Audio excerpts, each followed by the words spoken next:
అందరికీ హృదయపూర్వక నమస్కారాలు. వన మహోత్సవ కార్యక్రమాన్ని అందరూ సామాజిక బాధ్యతగా తీసుకోవాలని మనస్ఫూర్తిగా అభ్యర్థిస్తున్నాను. పర్యావరణ సమతుల్యత కోసం పచ్చదనాన్ని పెంచాలి అనేది ఎన్డీఏ కూటమి ప్రభుత్వ లక్ష్యం. 29% ఉన్న పచ్చదనం 50% తీసుకెళ్లాలే లక్ష్యంగా పనిచేస్తున్నాం. ఈ వన మహోత్సవ కార్యక్రమంలో మరొక ముఖ్య విషయం, వృక్షజాతుల ఎంపిక చాలా కీలకం.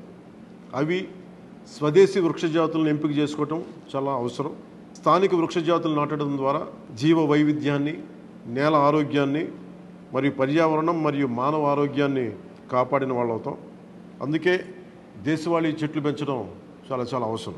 మన దేశ భూ వాతావరణ జీవ వైవిధ్యాన్ని ముప్పు కలిగించే అన్య దేశ జాతుల్ని నాటడం మనందరం మానుకోవాలి. చూడటానికి మొక్క ఆకర్షణీయంగా ఉంది, మొక్క నాటితే ఏపుగా పెరిగిపోతుంది, నిర్వహణ ఖర్చులుంటాం అని చెప్పి ఎవెన్యూ ప్లాంటేషన్ పేరు మీద గత దశాబ్ద కాలంలో అన్యదేశ వృక్షజాతులైన కోనాకార్పస్, ఏడాకుల పాల, మడగాస్కర్ ఆల్మండ్, ఆస్ట్రేలియా తుమ్మ లాంటి వృక్షజాతుల్ని విరివిగా నాటేశాం. వీటి మూలంగా పర్యావరణానికి ప్రయోజనం కంటే కూడా ఆరోగ్యం మీద, భూగర్భ జల సంపద మీద చాలా తీవ్ర ప్రభావం చూపుతూ ఉంది.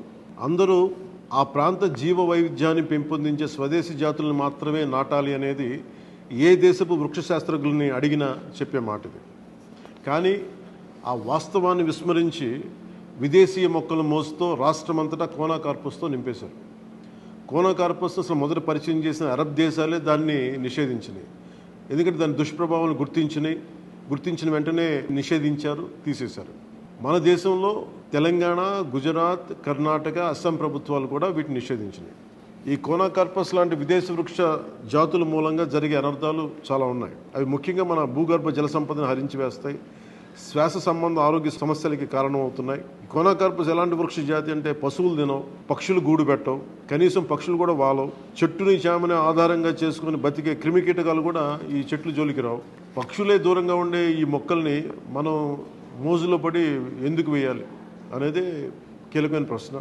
అందుకే ప్రతి సంవత్సరం జూన్, జూలైతో మొదలై నవంబర్లోని కార్తీక సమారాధన వరకు కొనసాగే ఈ వన మహోత్సవ కార్యక్రమంలో మన స్వదేశీ జాతులైన జీవ ఇంధనంగా ఉపయోగపడే కానుగ, వేప, చింత, ఉసిరి, శ్రీగంధం, ఎర్రచందనం, రావి, మర్రి, రేల, దిరిసెన, సీత, అశోక, మారేడు, నేరేడు, దేవకాంచనం, తెల్లమద్ది, మామిడి, కదంబం, జమ్మి, వెలగ, సీతాఫలం ఇలాంటి ఇంకా ఎన్నో మన జాతుల మొక్కల్ని నాటాలని అందరినీ అభ్యర్థిస్తున్నాం, కోరుకుంటున్నాం.